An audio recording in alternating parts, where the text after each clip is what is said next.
experiment in the 2003, there was this deep questioning about trust. Did I trust that deep voice of source or not?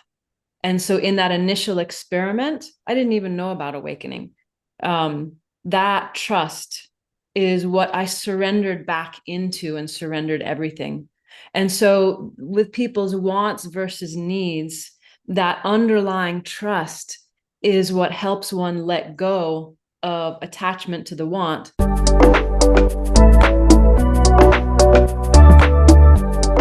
Hello, everyone. I am Claudiu Murgan, the host of the Spiritually Inspired podcast. Welcome back to a new episode. Kind reminder that you can find us on spiritualinspired.ca, YouTube, and recently Gnostic TV. My guest today is Kristin Kirk. Kristin, thank you for accepting my invitation. Thank you so much for having me. It's an absolute delight to be here. And full disclaimer, while I was doing my research on you, I watched previous interviews, and my heart and chest pumped love all the time. And that told me that somehow we are in sync. Beautiful. I'm so happy to hear that. And you are an international healer, spiritual teacher, and writer who has been gifted extraordinary vision and healing capacities from your 2003 awakening. And because you are the first time on Spiritually Inspired, would you be able and kind to give us a condensed version of what happened to you in 2003? Yeah, it's a longer story that the nuances of it are really rich, but I can condense it. And there were three things that converged, and they all included a profound level of surrender, a quality of curiosity, and a willingness to lose control and have no idea what the outcome was going to be. And so in that surrender, there was a profound surrendering of my volition. Actually, there had been an inner calling to do a different kind of healing work, and I studied with different people and different shamans, and there was an inner collapse, recognizing that I was not going to find it on the outside, and I tried. So there was an inner surrender back in from whence that desire and that life's purpose arose. So short version, it was a profound moment in my life of this complete, utter failure. And that was in combination with recognizing that I always listened to that small voice that I trusted, but I kept it in the back seat, metaphorically. And there was an inner movement to bring that small voice forward into the driver's seat. And when I did that, three fears appeared that were quite consuming. So I ended up tending to those fears on the inside, being willing to accept if all those things were true, if I was going to lose control of my life. I mean, all these different, just fundamental aspects of what we find stabilizing and precious in life all had to be surrendered. So it was an inner experiment, a convergence of those three things, and the inner collapse, the surrender, the curiosity, and of what would happen. And from there, a few months later, I started seeing images coming out of people's bodies in the healing sessions. And that was the start of my journey of awakening through all these different dimensions of reality. That's beautiful. Thank you for sharing. And what you mentioned, I think it's related to attachments we have to various things in our life. And another term for surrender, which I very often encounter, is to let go. And I discuss this terminology with my friends, and I keep saying let go, and they said, I'm gonna just smack your head if you say that thing one more time to me. Just tell me how to do it. And then when I try to explain in some layman terms, it's still hard for them to understand not the terminology, but the steps to do it and detach themselves from these attachments. Yeah, it's easy to say. It's easy to say surrender or let go, but the internal the internal is an extraordinary thing. It's quite a profound, it creates a profound shift on the inside, but the actual release of that is, for me, a very specific feeling. And that is what I have become more proficient in, both in the healing work and in my life, because I kept seeing the benefits from it. So maybe for your listeners, just even hearing someone say that the surrendering always produces something exponentially more magnificent than you could ever imagine might be enough to help people be willing to let go. Because everyone actually does know how to surrender. Everyone does know how to let go. It's just our willingness to actually fully 1,000% do it.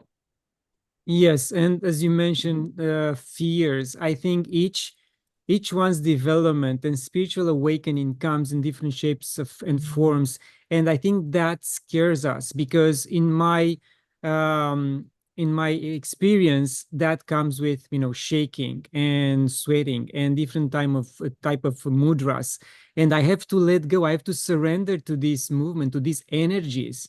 But some people, the moment they feel them, they suppress them. They say, no, I don't want this to happen. I'm afraid that something will happen to me.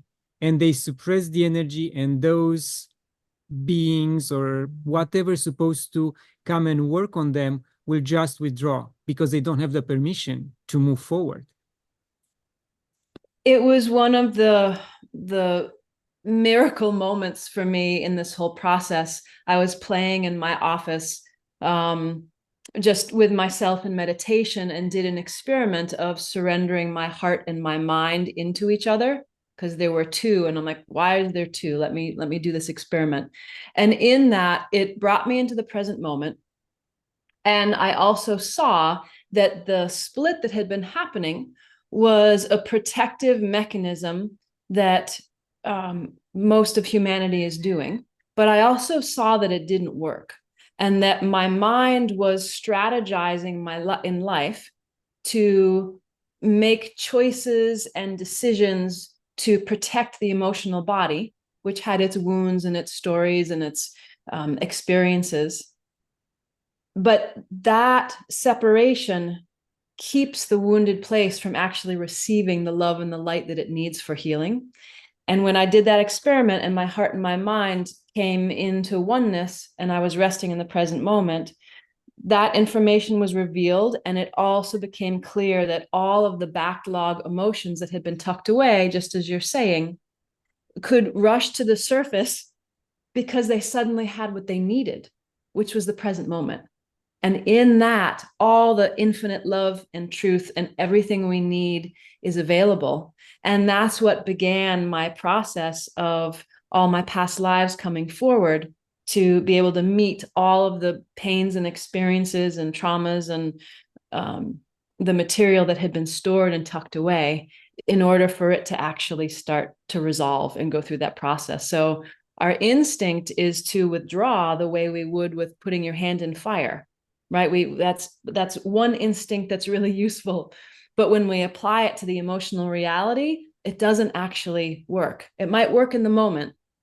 It might be needed or useful in the moment when a situation is too intense to navigate.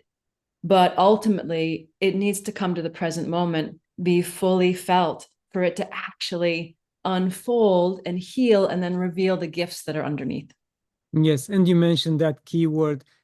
What you needed came to the surface, and sometimes I think we mixed what we need with what we want. And I heard a lot of times saying, I need this. No, you're supposed to replace the need with what you want. You want this.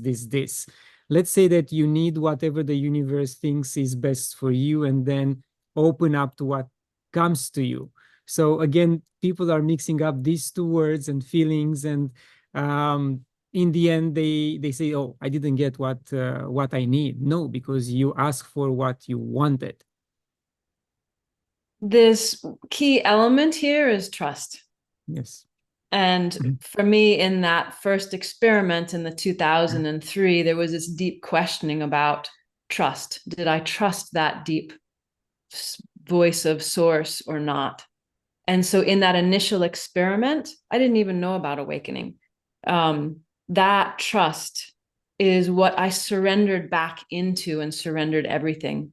And so with people's wants versus needs, that underlying trust is what helps one let go of attachment to the want. You can still want whatever you want. We're human. And when we have that deeper connection with ourself and with source, it can be scary. But if we lean into that trust, then that's what we can fall back into on the inside, and then let that produce all the gifts. I mean, it produces all the gifts anyway, it produces everything.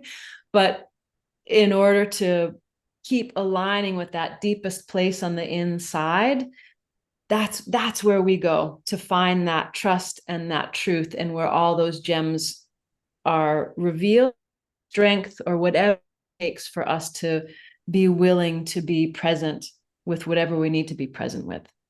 So everything we need to navigate our life comes from that deep inside place. Yes. Our vibration will resonate out, and it will manifest what we need if, as you said, we have faith and trust in in a supreme consciousness. What I'm meaning is prior to manifestation. So I'm speaking about on the inside.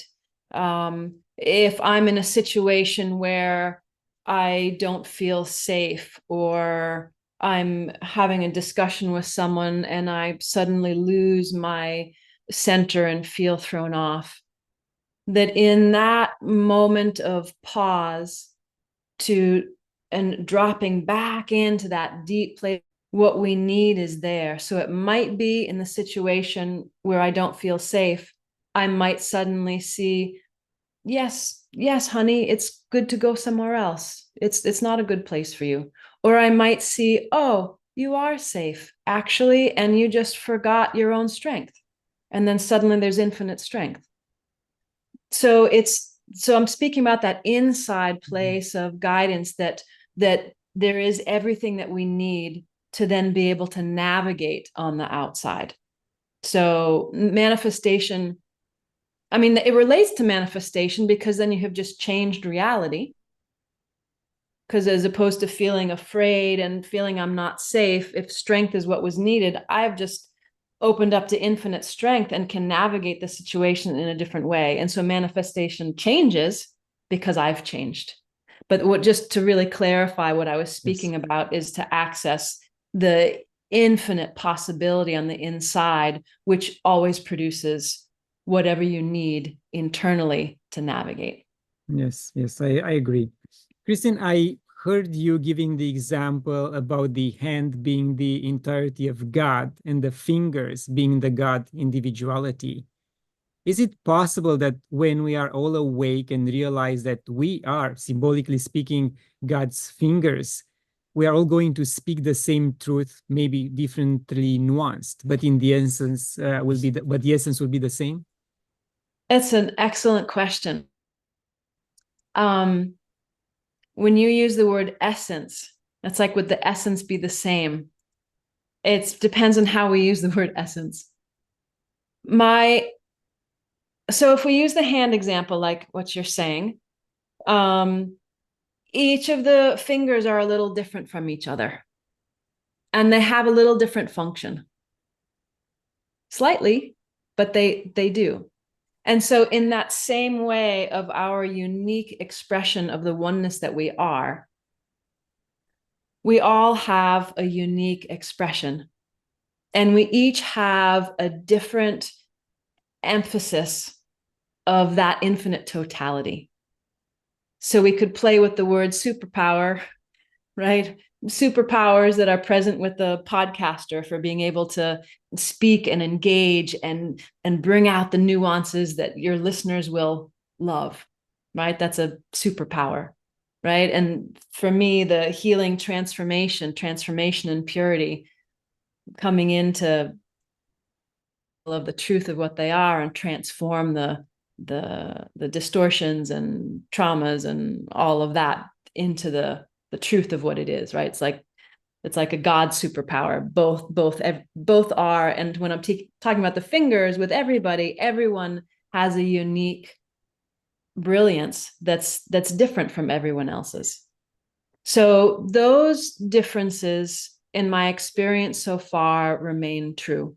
And if you open to experiencing all the different enlightened masters or beings that have come before, Buddha or Jesus or Ramana, you can still feel their unique flavor when you access them. And yet you can also see that the larger truth is the same. They're all going to be expressing love and truth and beauty and presence, but in a unique way. So we are all that. And yes, as we continue to unfold in our journey of self-realization, we come into deeper and deeper awareness of the oneness that we are, and can express that more purely, more cleanly, more accurately, but we still express it through our uniqueness. Yes, and we can only hope that at one point all of us will reach that stage where we're gonna go back to source, and only animals and plants will remain on Earth to continue their evolution.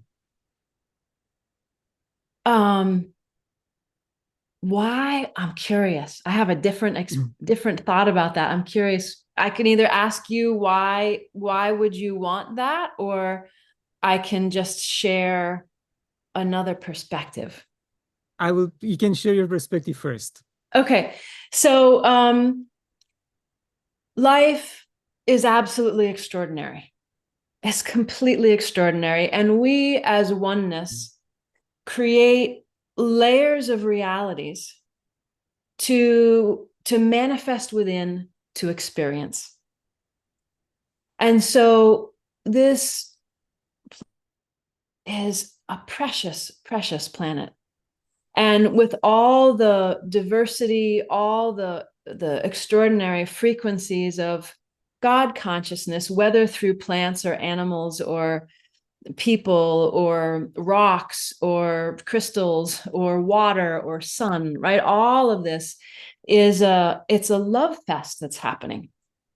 And in my awakening, I have come more and more into the recognition of that, so that the daily experience is entirely different.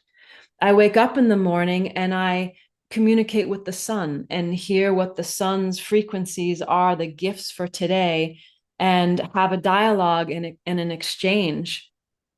And then that's my morning blessing of being with the sun. And so so I kind of want to just address that piece for me of the extraordinariness of being here, but also when I see everyone's souls and see everyone's God self and see everyone's, I mean, I don't have language for all these layers of what we all are and how we're manifesting through this cascade of embodiment to then be here and have a human life.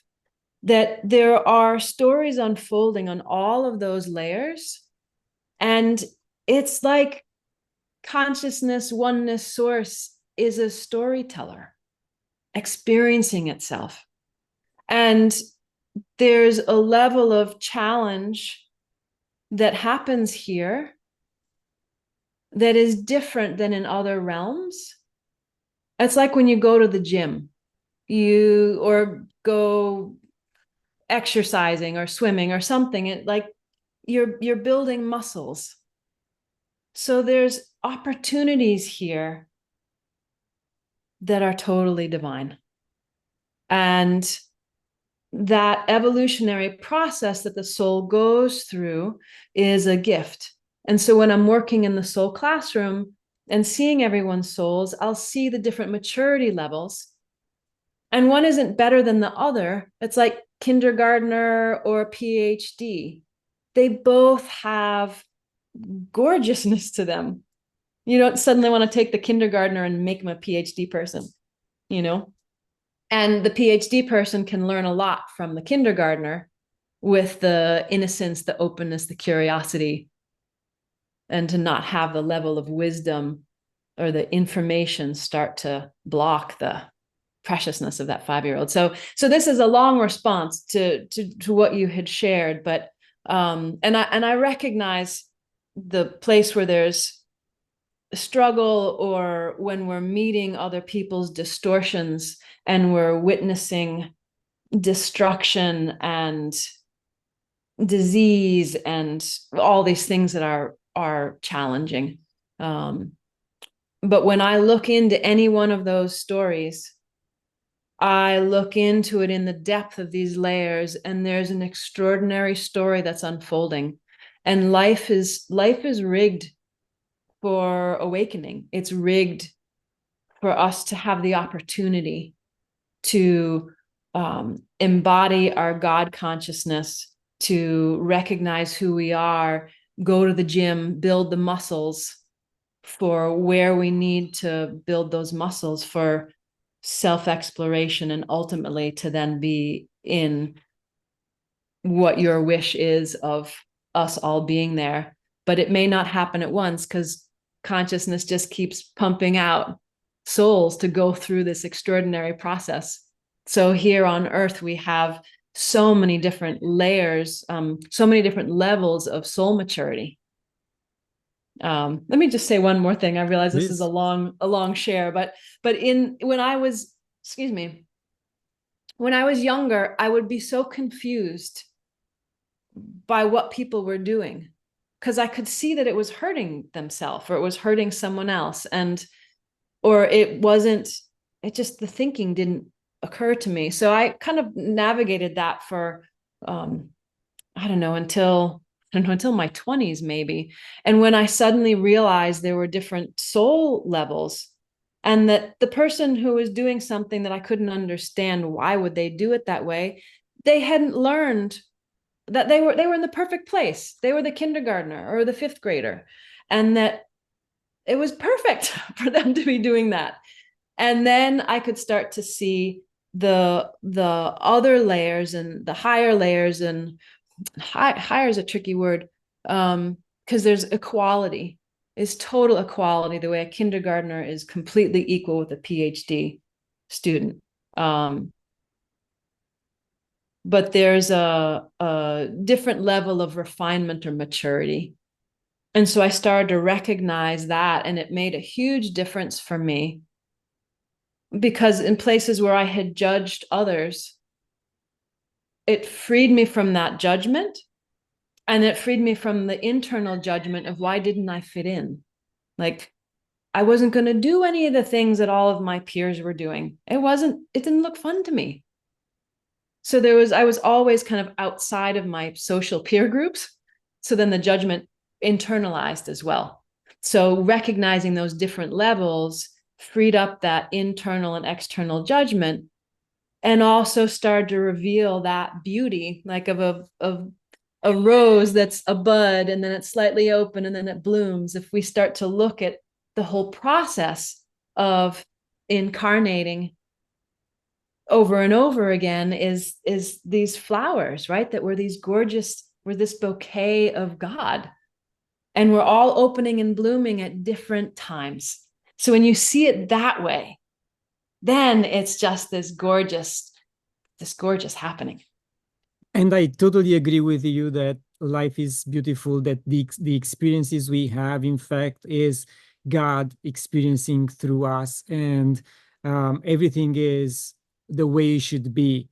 My perspective is, at one point, God realizes that he potentially gained all the necessary experiences, and he will give us the chance to transcend, to self-realize ourselves at once, maybe, or with very different little delta time, in terms of when we're going to do it. And then we'll all ascend, and it will be a whole win for him, saying, okay, my kids, I experienced through you. I don't think there is nothing else I can experience. Let's move on into something else. That's my perspective, that it will be a win for God, not necessarily for us. I mean, for us individual consciousness of God as well. But for God will be a win that all his children were able to transcend the three-dimensional status. I don't know how to it's beautiful. And for me, that bouquet thing of the flowers continuing to bloom. Well, let me see if I can respond or add another component.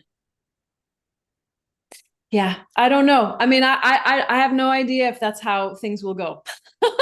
You know, because I see that happening with individuals then coming, like Buddha, who sustains that, right? And all these other beings who've come before sustain that field for more souls to then go through that process.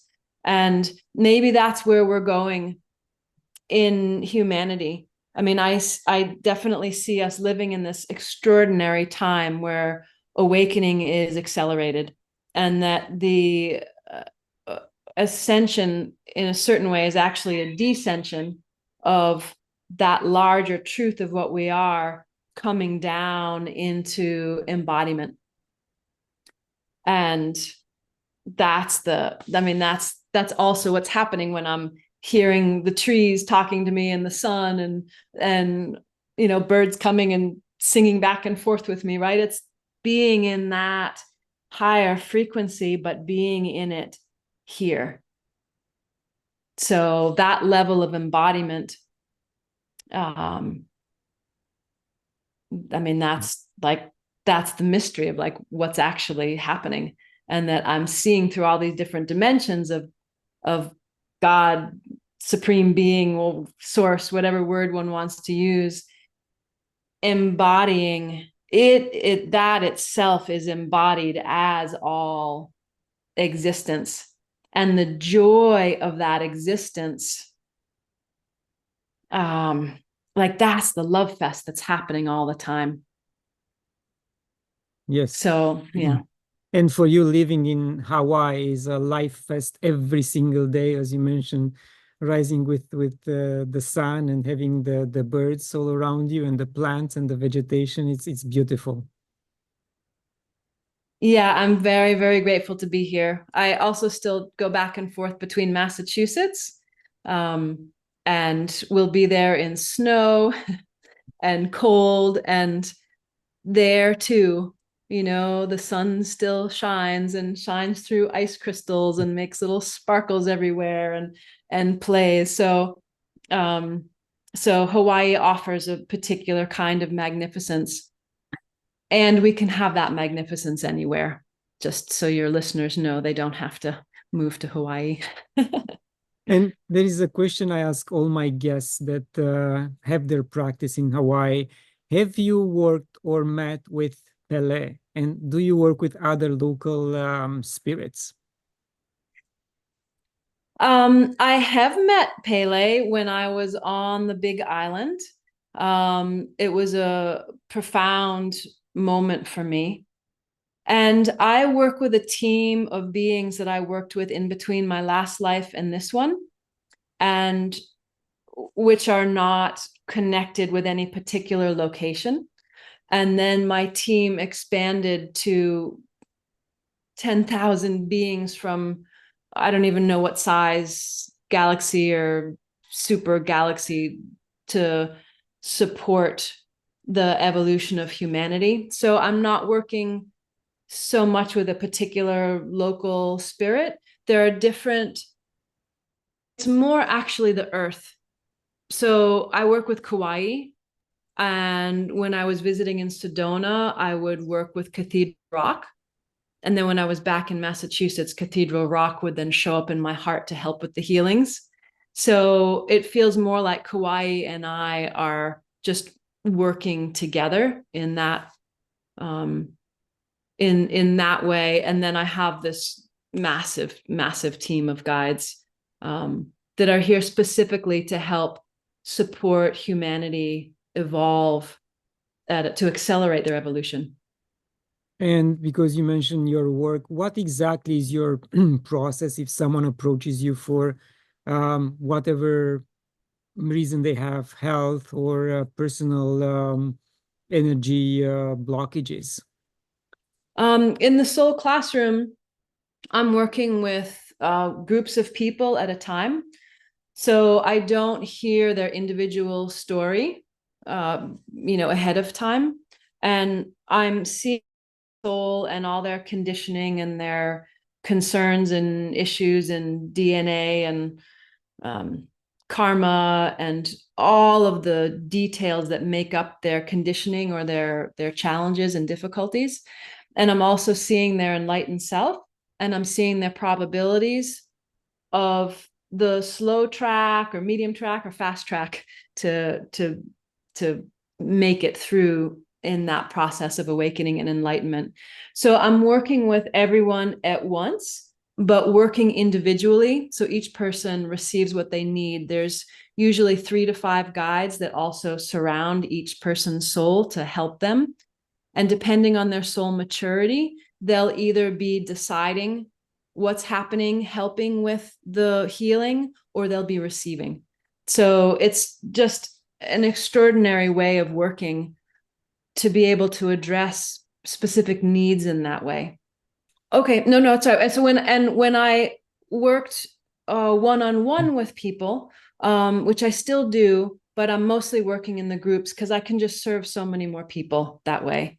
When I'm working one-on-one, someone will share what their concerns are, and I basically will just surrender into this deeper lucidity of my awareness through all these layers, and then look at what's actually happening. What's the root cause behind all of that multidimensionally, and then work to shift the imbalance or clear the block or bring in the insight or whatever details are needed in through those levels to then shift what's happening on the ground level in their human experience. And have you encountered any instantaneous healing during your workshops? People, I mean, we're all instantaneous, right? We're living miracles. It's mind blowing. So yes, things happen all the time. Insights, we all know how instantaneous an insight is. Yes. And so that's what the work is like, is bringing in that brilliant truth of what we are on the inside to start clearing things away. And have you felt the need to bring in any local kahunas to bring local knowledge, or your guides and your experience is enough for what you want to achieve? I came to the planet this time with a very specific mission. So I used to work with the same team, and I was a teacher in those realms, teaching other guides how to do this healing work, to teach teams of guides how to move through the different dimensions. So my life's purpose is very mission-based, specific in helping humanity evolve in the ways that I'm working. I see things mathematically, as light, as geometries, as physics. And so when I'm shifting and supporting that transformation, I'm working with these subtle structures of consciousness and helping to realign where geometries have gotten crushed, helping to bring them back into perfection, to bring in new information, new structures to support evolution, accelerating. So it's a very specific PhD, right, kind of work that's happening. So I'm here on the island because Kauai asked me to be here. And there were specific initiations that I went through with Kauai, having direct communication back and forth with the island. So I'm here because Kauai told me to be here. and and doing this work in this way. So beautiful. And through yeah. this process, do you activate additional strands of DNA that is dormant within us?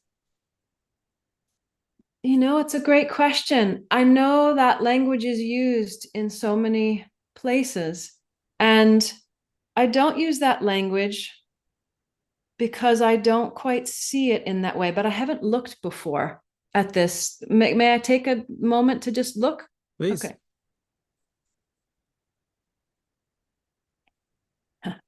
So what's happening in me as I look, right, is the way that I see the DNA is I see it in a spiral.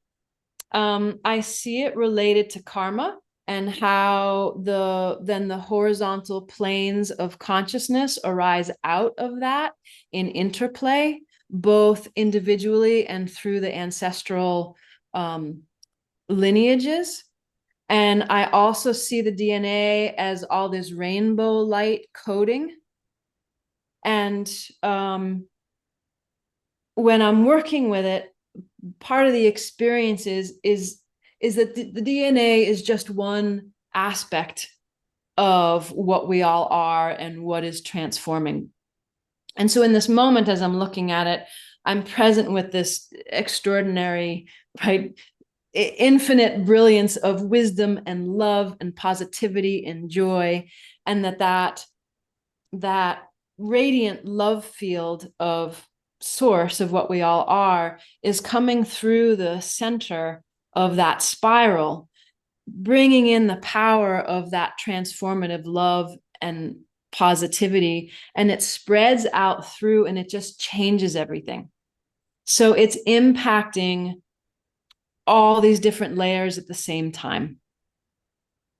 It's one of the ways I work. I'll also work and I'll see the atoms, and then working to support the atoms, also being able to spin with a higher frequency of God consciousness to then change the structures. So that's what I can share. It's like I really just only speak about my experience, my direct experience. Fascinating. Thank you very much. Kristin, we often talk about the I am concept and also about the ego death that is part of the awakening process. In your opinion, does the ego death survive the perception of I am? That's a very fun question. Huh. So again, let me be quiet for a second. I'm just going to respond from my. So it depends on how we use the word ego. And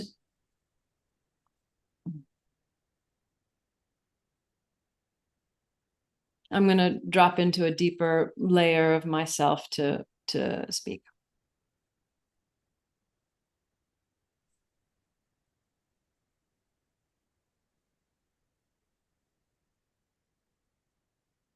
So in some ways, the ego has gotten kind of a bad rap, and that we need, as oneness, we need an envelope. We need a boundary to be able to have experience with another. And I'm going to say this part first, and then I'm being called to go into this deeper place again. So we need a boundary. Oneness needs a boundary to know the difference between one aspect of itself and another. And so I often speak about that, and that in the surrendering through these different layers of consciousness, that envelope changes from the human perspective to then your soul perspective, and having access to all your lifetimes, and then having a larger God self perspective where you can remember universes coming and going, and then shifting to an even larger super God consciousness. I mean, I haven't experienced an ending to the game of oneness individuating itself over and over and over again in utter joy. And so ego can sometimes be, it's just, I sometimes refer to it, I actually don't use the word ego because there's so many different meanings to it, but I'll speak about that place of surrendering through layers of I am. Because each one is like an envelope of I am. I am that remembers all the soul lifetimes, you know, and I am of all this. So let me see if I can, this place inside started to get quiet. So let me just see if I can find it again and speak from there.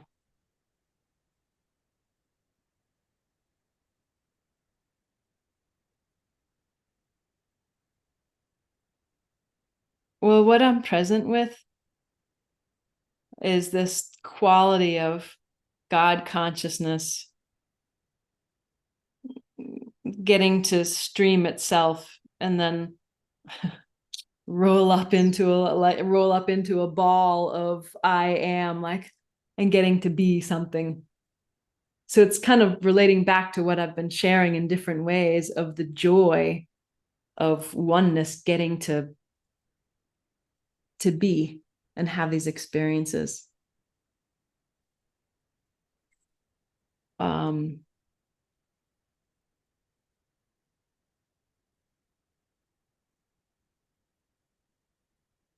The sense of, it's funny, I want to share things that I'm aware of, but I keep being drawn to keep sustaining a certain quality of consciousness, which also means a transmission is also happening. So if it's all right to just sit for another moment, okay.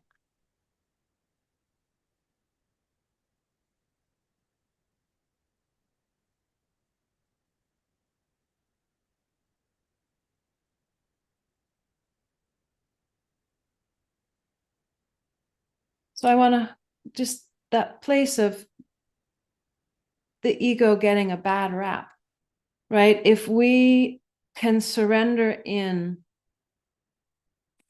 and this is still just wanting to flow. If we can surrender into that depth of ourself, into that infinite love, infinite spaciousness, into our own dewdrop of God, right? Of that we are, and meet the ego with love. Meet the ego with it being a purpose or a function that serves and has its time. It has its time to serve and unfold into whatever comes next. Then we don't create a duality on the inside where we are fighting the ego or thinking it has to die. We don't create that tension on the inside. And so when we rest in that inner infiniteness and come into that love and acceptance and trust, then it can change the relationship. Every time I've surrendered and through a new layer of self-realization, I am is surrendered. I am is the doorway. That's the point. That's the gateless gate. That's where you surrender through all of what you are, your entirety of existence. And by surrendering in through I am, you can open to the next layer of I am. And then discover that I am is actually created. It's created for experience to happen, which is precious and divine.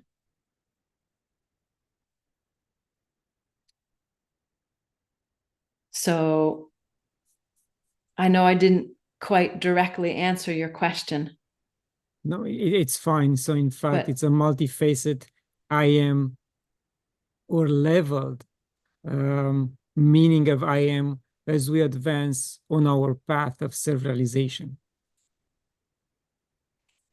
and in those levels of self-realization, my experience is the process is similar. Every dimension, every layer that is opened up into is the individual sense of self has to recognize itself in its uniqueness and not get messy or merging or confused with all the other aspects of individual oneness that are there. It's the same thing when you're having in a relationship. It's, is that their feeling or is that my feeling? You've got to sort it out. And so that the stages for me are that an individual self wakes up to oneness and then wakes up to the collective, clarifies themselves in relation to the collective, and then can rest as their individual self and the collective and oneness simultaneously. And so that boundary needs to be maintained. And then when one wakes up to another layer, the same thing happens, opening up as soul consciousness, having access to all one's soul lifetimes and seeing everyone else's souls and everyone else's soul lifetimes. The same process occurs of the discerning, is that my feeling or is that their feeling? Is that my thought or their thought? You know, that clarifying to then be able to rest in self-realization as oneness, as source, as your individual frequency, and also as the collective, the totality. And so that feeling of I am completely breaks down. It's completely surrendered because the new level of embodiment has another body of I am awareness. So the I am. So I guess I'm not talking about the ego. I don't talk about the ego so much, right? Yes. Like the conditioning that's associated with it all falls away. And the juice for me is in the I am, because that's the yellow brick road, right? That's the pathway to surrender back into yourself, into the I am that one feels. That was actually what happened in that first experiment in 2003, where I trusted that small voice, but kept it in the back seat and I moved it to the front seat. What I realized was that was the infinite I am that I was trusting. And when I moved it to the front seat, I realized that I was the infinite I am, and so was everybody else. Yes. And then that I am was then the focal point for continuing to surrender one's consciousness through in that path closer and closer and closer to source. Just keep surrendering into deeper layers of recognition of what we all are. Beautiful. Thank you for sharing. And for those who are watching, if you feel like your head is bursting in pain, please listen again. It will make sense. Kristin, what is your relationship with water?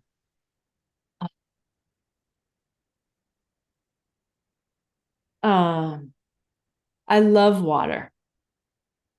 You know, when I actually first came to Kauai, on the flight home, I was given water in these, you know, you get these little cups of water, and it tasted terrible. It was awful, you know, and I was sitting next to a friend of mine, and, you know, we were just didn't quite want to drink it, but we were really thirsty. And these water spirits who I'd never seen before, didn't know they existed. These water spirits showed up in my consciousness and said, oh, you can change the water. You know, you can change the water. I'm like, what do you mean I can change the water? So I just surrendered into that, not knowing and being told you can do that. Okay, I can do that. I don't know how to do that. Let's see what happens. So I like spun the water around in the cup and then had a little sip, and my water tasted amazing. So I elbowed my friend next to me. I'm like, hey, try this water. You know, she's like, where'd you get that? so I did it to hers too. And these water spirits came home with me, and I started just doing healing water for people because these spirits were playing with me. And I asked them why they were doing this, and they just were acknowledging my love for water, and how I loved the mist, and I loved the rain, and I love the puddles, and I love the ocean. It was like my total love of that. So I don't do the healing water in that way anymore, but our bodies are how much water, right? Large percentage of water. 70%, they say, yeah. Right.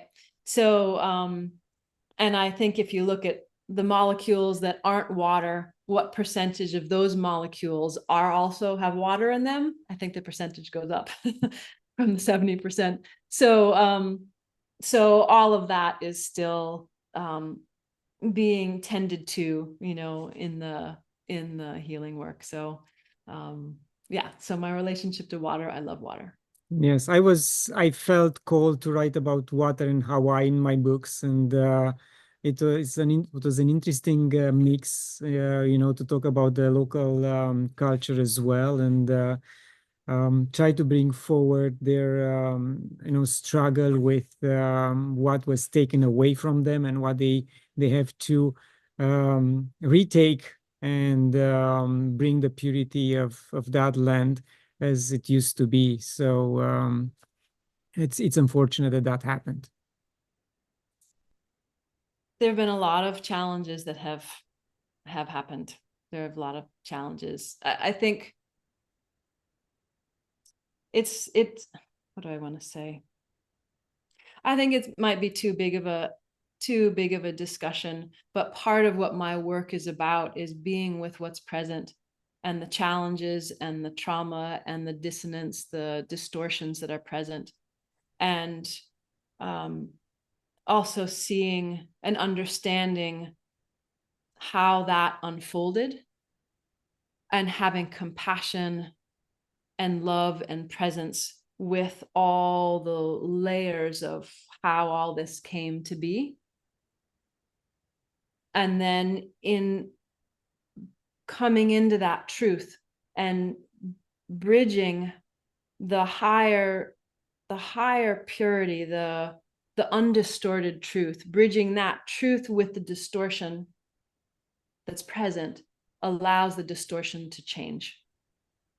So my relationship to challenges in life is to bridge that in myself, and bridge that with what's happening on the outside, to be the transformative force of what we all are, of that love and wholeness and truth. And so that my presence, my breath, my every breath is a healing contribution towards what has happened and what is and what happens next. Yes, I think they need all the help they can get in getting back their culture, their land, their traditions, and everything else there. Right. And it may be that that's what wants to happen, and it may be that something else wants to happen in terms of an integration. You know, I'm thinking about people that are, you know, or whose parents come from different countries, and the beauty that happens in that convergence, that deeper wisdom, or maybe not deeper, the combination, like oneness. We're all the same thing. We're all oneness. And in all the uniqueness that happens, different things can be birthed in that union and collaboration and coming together, where everyone's wisdom then helps evolve the other, or adds more beauty, or creates something new where all are respected as the truth of what we are. And in that honoring, without an agenda of knowing what source wants or God consciousness wants, that we can step into our wholeness without an agenda and support as needs to be supported. So when I was speaking earlier about everything that is needed can come from the inside in any moment. So in navigating the world, if I simply rest in what of my God gifts that are here want to come forward and how do they want to serve, then I'm not having an agenda. I'm not having a judgment about what I'm seeing and an idea of how it should be or shouldn't be. I'm opening to the infinite truth and allowing that to guide. So yes, there is a ton of support that is needed, and there's a ton of support that is needed everywhere. And we all have access to that inner infinite possibility for each of us to unfold and bloom our rose individually and collectively as we are guided. And what that bouquet looks like, we get to live and discover. So I think the key for me, and the key to my awakening and the continual unfolding, is to not know. Is to not know and to trust and to keep surrendering into the deepest place, deepest, highest place of love that I can find, and have that guide every movement and interaction and what is said. Beautiful. Well said. Thank you. Kristin, are there any programs you'd like to mention to the viewers? I would love to invite people to join the Soul Classroom. I offer it once a month, and it's a live stream healing, and there are people from all over the world, souls from all over the world, that are in this amazing gathering. And we work together and support the accelerating of awakening and embodiment and clearing of the old conditioning and transforming karma back into light. So it's a beautiful opportunity. So that would be my invitation. And when you join, you also have access to all the other healing sessions that have happened.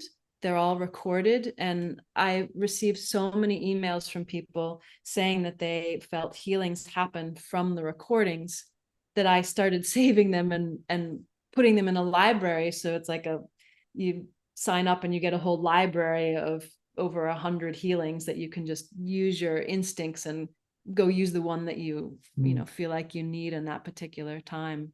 So yeah, I used to do retreats in person and haven't brought those back, but at some point I'll be doing retreats again.